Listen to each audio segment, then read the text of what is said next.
تو میں بات کر رہا تھا کہ صاحب بات شروع کی تھی کہ جناح پور. اب آپ دیکھیے صاحب, جناح پور کا نام لیا تھا فوج کے بریگیڈیئر آصف ہارون. کیا نام میں نے بتایا؟ اس نے پنجاب سے صحافیوں کو بلایا, کراچی سے کسی صحافی کو نہیں بلایا. کراچی میں پریس بریفنگ کے لیے پنجاب سے صحافیوں کو بلایا اور کہا یہ جی نقشہ نکلا ہے, یہ جی کاغذات ہیں, یہ جناح پور کی سازش پکڑی ہے, جناب ایم کیو ایم کے دفتروں سے ملی ہے یہ, اور ایم کیو ایم جناح پور بنانا چاہتی تھی. الزام فوجی افسر لگائے, ہیلو فوج کا افسر لگائے, تو جو ایک رجحان پاکستان میں کوئی یقین کرے گا؟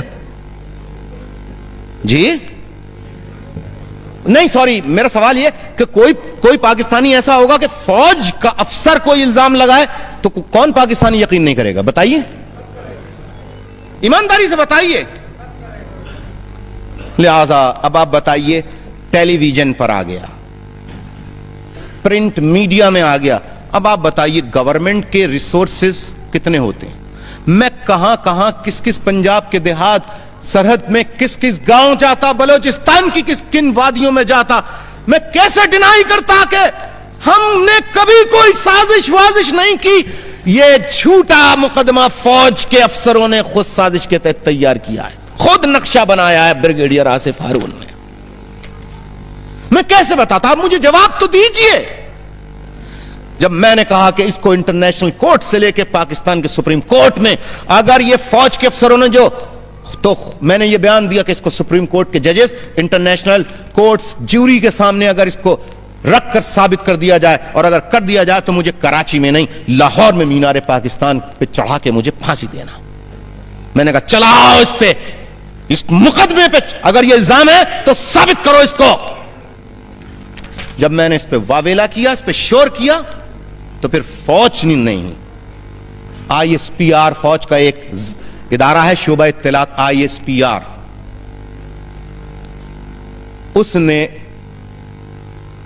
کنٹرڈکشن کر دی کہ ہمیں فوج کو کوئی جناح پور کی سازش وازش نہیں ملی. اب آپ سنیے صاحب, میں یہ پوچھنا چاہتا ہوں میرے بھائیوں, یہ بھی کہہ سکتے تھے کہ فوج کو ایک نقشہ ملا, فوج کو سازش کے کاغذات ملے, فوج یہ ایم کیو ایم مہاجرستان بنانا چاہتی تھی یا مہاجر دیش بنانا چاہتی تھی. جناح کا لفظ سنیے, جو چنا لفظ اس فوجی افسر نے جناح, اور جناح کس کا نام ہے؟ دی فاؤنڈر آف پاکستان. تو جناح پور کی سازش, جناح پور سے نام سے جو تیار کی گئی اور اخبارات میں شائع کی گئی, دراصل وہ سازش Altaf Hussain M Q M کے خلاف نہیں بلکہ قائد اعظم محمد علی جناح کے خلاف تھی, جو مکمل غداری کے زمرے میں آتی ہے. لہذا آج بھی میں مطالبہ کرتا ہوں کہ جن فوجی افسران نے ایم کیو ایم کی امیج کو بگاڑنے کے لیے, میلائن کرنے کے لیے جناح پور کی سازش تیار کی اور اس میں لفظ جناح کا چناؤ کیا, ان افسروں کو پر غداری کا مقدمہ چلا کر سرے عام پھانسی دی جائے.